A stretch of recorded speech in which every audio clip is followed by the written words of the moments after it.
इकोनियम में पौलुस और बरनबास।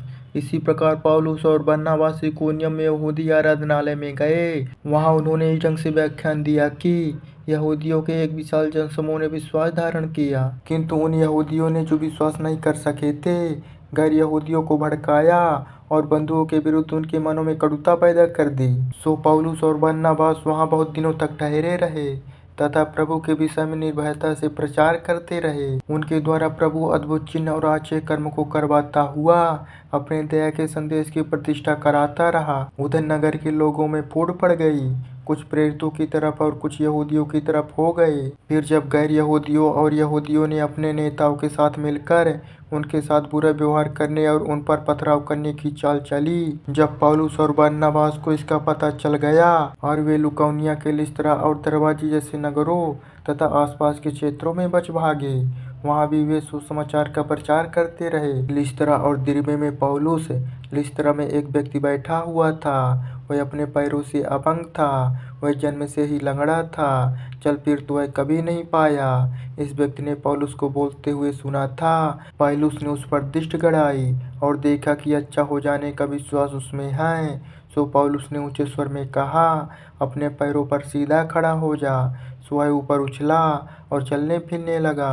पौलुस ने जो कुछ किया था, जब भीड़ ने उसे देखा तो लोग लुकाउनिया की भाषा में पुकार कर कहने लगे, हमारे बीच मनुष्यों का रूप धारण करके देवता उतर आए हैं। वे बरनबास को जेयस और पौलुस को हिरमेस कहने लगे।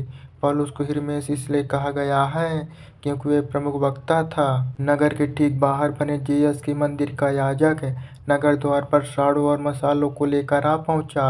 वह भीड़ के साथ पौलुस और बरनबास के लिए बलि चढ़ाना चाहता था, किंतु जब प्रेरित बरनबास और पौलुस ने सुना तो उन्होंने अपने कपड़े फाड़ डाले और वे ऊंचे स्वर में यह कहते हुए भीड़ में घुस गए, हे लोगों, तुम यह क्यों कर रहे हो? हम भी वैसे ही मनुष्य हैं जैसे तुम हो।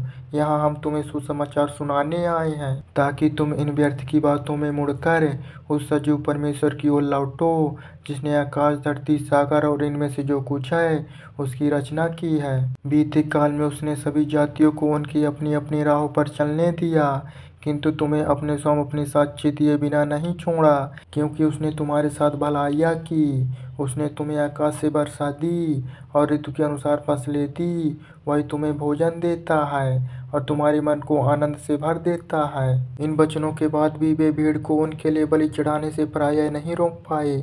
फिर अन्ताकिया और इकोनियम से आए यहूदियों ने भीड़ को अपने पक्ष में करके पौलुस पर पथराव किया और उसे मरा जानकर नगर के बाहर घसीट ले गए।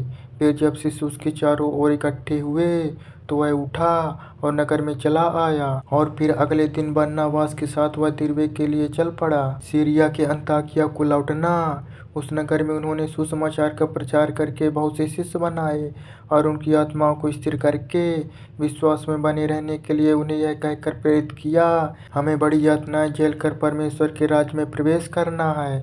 वे लिस्त्रा, इकोनिया और अन्ताकिया लौट आए। हर कलीसिया में उन्होंने उन्हें उस प्रभु को सौंप दिया जिसमें उन्होंने विश्वास किया था। इसके पश्चात पिसिदिया से होते हुए वे पंफोदिया आ पहुँचे और पिरगा में जब सुसमाचार सुना चुके तो इटली चले गए। वहाँ से वे अन्ताकिया को जहाज द्वारा गए, जहाँ जिस काम को अभी उन्होंने पूरा किया था उस काम के लिए वे परमेश्वर की अनुग्रह को समर्पित हो गए। सो जब वे पहुँचे तो उन्होंने कलीसिया के लोगों को इकट्ठा किया और परमेश्वर ने उनके साथ जो कुछ किया था उसका विवरण कह सुनाया। और उन्होंने घोषणा की कि परमेश्वर ने विधर्मियों के लिए भी विश्वास का द्वार खोल दिया है। फिर अनुयायियों के साथ वे बहुत दिनों तक वहाँ ठहरे रहे।